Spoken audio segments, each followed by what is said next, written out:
చాలు తక్కువ ఇస్తారు, సాగరం చేసుకుంటారు, ఏదేదో మాట్లాడారు. వాస్తవం ఉండడం రాజీ పడడం వద్దు అసలు యాక్చువల్గా. కానీ రాజీ పడితే కూడా కొంత ఊరట ఉంటుంది. ఒక చిన్న ఉదాహరణ మనం మర్చిపోయినా కనుక చిన్న జోకు నాదే చెప్తా.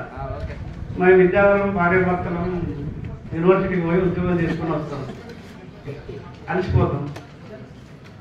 ఆమె అలసిపోతుంది, నేను అలసిపోతాను. కాబట్టి నేను ఆమె అమ్మ ఏదైనా జూన్ చేసి రాదు అని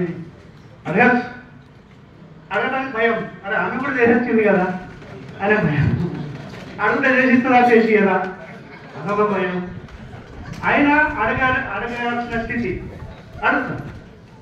నేను వచ్చినా కదా మరి ఆయన నిరాశపోతాం కదా అని అంటుంది.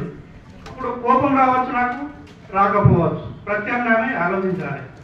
ఏం చేస్తా, అయ్యా అమ్మ నువ్వు చేయకపోతే నేనే చేసుకుంటా అని నేను పోతా, కిచెన్కి పోతా, చేస్తా, నేనే చేసుకుంటాను, చేస్తా, right right you are correct sir, నమస్తే, చేస్తాను అని నేను పోతాను.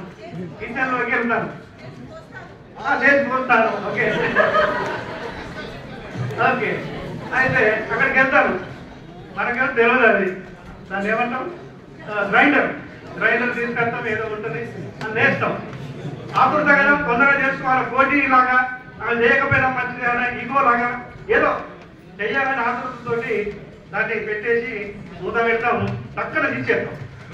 మనకు చెయ్యి మీద పెట్టాలని శాతం తెలియదు కదా, చెయ్యి మీద పెట్టాం, అది లేస్తుంది మొత్తం కిచెన్ అంతా. ఏమైంది, నేను రాజీ పడ్డా, చేసుకుంటా అనుకున్నా, కానీ అది గంగ పరైపోయిందంట.